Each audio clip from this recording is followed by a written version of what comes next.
Welcome. In this video I'm going to be upgrading the solar charge controller on my KZ Escape E17 hatch, and it has the off-grid package. So if you find this video helpful and you want to purchase one of these, I'll put a link to it in the description on Amazon, and if you use that link it helps me out a little bit and doesn't cost you anything extra. So I'm not an expert in all of this, so I'm really just sharing my experience, but if you are doing an upgrade like this, make sure you do the research on your own to make sure it's the right fit for you. And I'm doing this on my camper, but what I'm doing here may apply to other campers. So my KZ Escape hatch came with the off-grid package, and that comes with a solar panel, it comes with a solar charge controller, and it comes with an inverter. So the solar charge converter that came with it is a PWM or pulse width modulation charge controller. And an easy way you can upgrade your solar is to switch to an MPPT charge controller.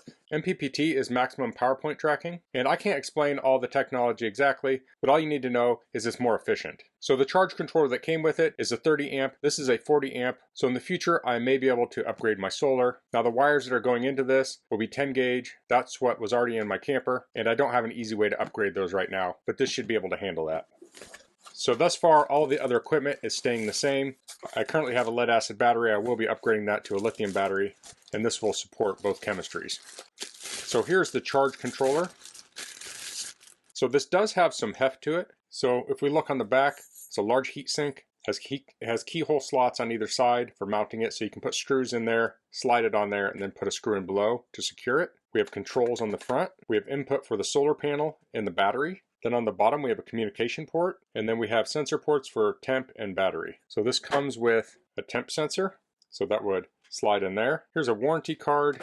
We have stickers. Here's a contact card, and here's the manual. So you'll want to read through the manual so you know how to install this. Now one thing I'll mention, and you'll read it in the manual when you do read the manual, is that they tell you you need to hook the battery up to this first before you hook the solar panel up. So this does support different battery types. It supports different types of lead acid batteries, so you have sealed, gel, flooded, and then it supports lithium iron phosphate batteries. So it has default settings on it, and then you can actually do some customization and change some settings too. Now this doesn't really come with much in the way of mounting hardware.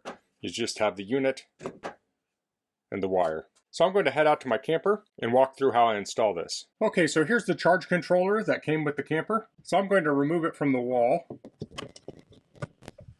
So it is evening time, so I don't have any solar coming in. Otherwise I would cover up the solar panel or disconnect it. So the backs of these have ring terminals. The Renogy does not, so I'll have to cut those. So I'm going to go grab my pliers to cut those. And also these are not labeled. So I'm going to get my label maker and I'm going to put some labels on these. Okay, so I labeled these with my label maker. I took the first terminal off.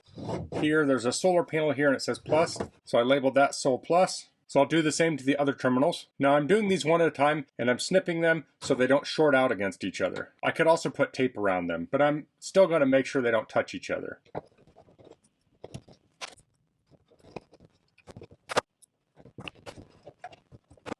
Okay, so those are disconnected. I'm going to slide those out of the way.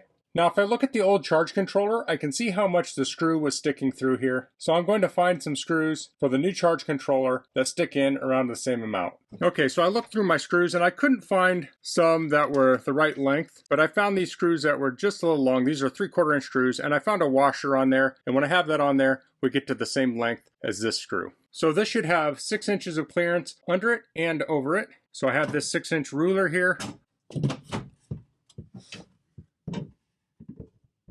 Now I'm just short on the top by about 1/4 inch. Since this will be giving off heat, I'm going to have it 6 inches from the top and it'll be 5 3/4 from the bottom.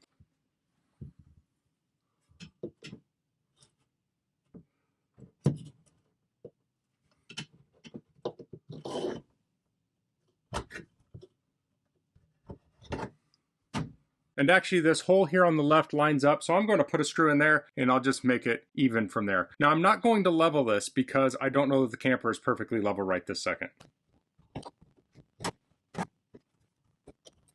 So I'm going to carefully drill these holes. I'm not going to go very deep.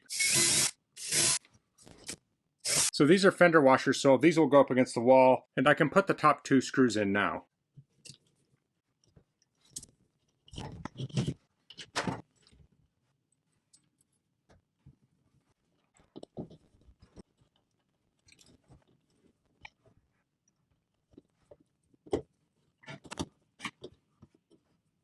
Okay, that's installed. Now this is just screwing into the paneling, so you don't want to over tighten those. You'll easily strip them out. Now if I wanted this to be more securely mounted, I could take a piece of, say, 1/4 inch or 1/2 inch plywood and mount it to the wall and then mount this to it. But I think that's going to be pretty good. Needless to say, I will check that every once in a while. So next I need to connect the wires. So I'm going to be using these ferrules and a ferrule crimper. And this was provided to me for a previous video by the manufacturer, but they have no association with this video.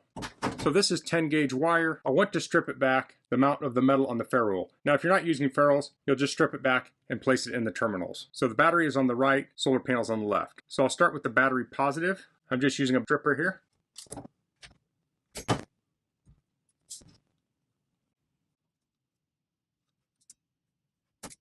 Okay, so you can see the end I crimped on there. That keeps all the wires bundled together. Of course, I'll tug on that and make sure it's secure. It's very secure. Now, I'll take the Phillips screwdriver, I'll place it in here and tighten it down. And I'll do the same for the negative.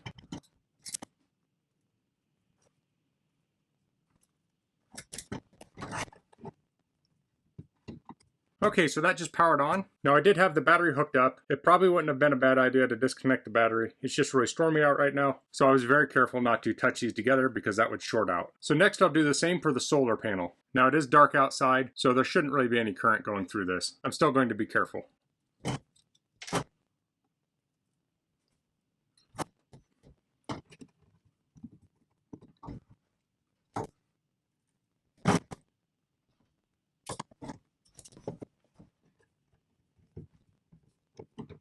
Okay, it's all connected up. Now I will come back and I'll check these terminals after a while, and I'll also make sure this is still tight to the wall. Now this does take up quite a bit more space than the old solar charge controller. As you can see, it's about the same in this dimension. It's just a lot thicker, has a lot larger heatsink on the back. Now, they do talk in the manual about having ventilation for this. This cabinet's fairly open. It opens up behind the microwave. Now, the microwave may give off heat, but it's only typically run for a few minutes at a time. I only have a 100-watt panel going through this right now. If I were to get more solar, I may want to look at getting better ventilation in here, but I will definitely be monitoring the temperature in here to see if it gets hot when we have a sunny day. So this is not in the location of the battery, so I'm not going to be installing the temperature terminal, and that is for lead acid batteries. If that's a requirement for you, then you may need to relocate this near the battery somehow. So let's go through this menu here. Click through this and I'll go to battery and I'll hold down the right arrow for 3 to 5 seconds. So it'll have the different battery types, and here I will switch to what it is. So I'm using sealed lead acid, and then I'll hold down the right button again. So there's not much I can show right now. I'll have to come back tomorrow when the sun is out and we'll take a look at this. Okay, so I'm out here during the daytime and the sun is out. It's probably not at the ideal position for charging. And I'm not sure how to calculate this. This shows some different voltages, but I'm probably getting around 30 watts of charging right now. So the goal in the future will be to add more solar to this. Now it is the end of the camping season and I'm not sure I'm going to do that before winter. I may do that next spring. So that's the Renogy Rover Elite 40 amp MPPT charge controller. So that's all I'm going to cover in this video. If you have any questions, please leave them in the comments. If you liked this video, please click like. If you haven't subscribed to my channel, I'd appreciate if you could do that. And thanks for watching. Until next time, goodbye.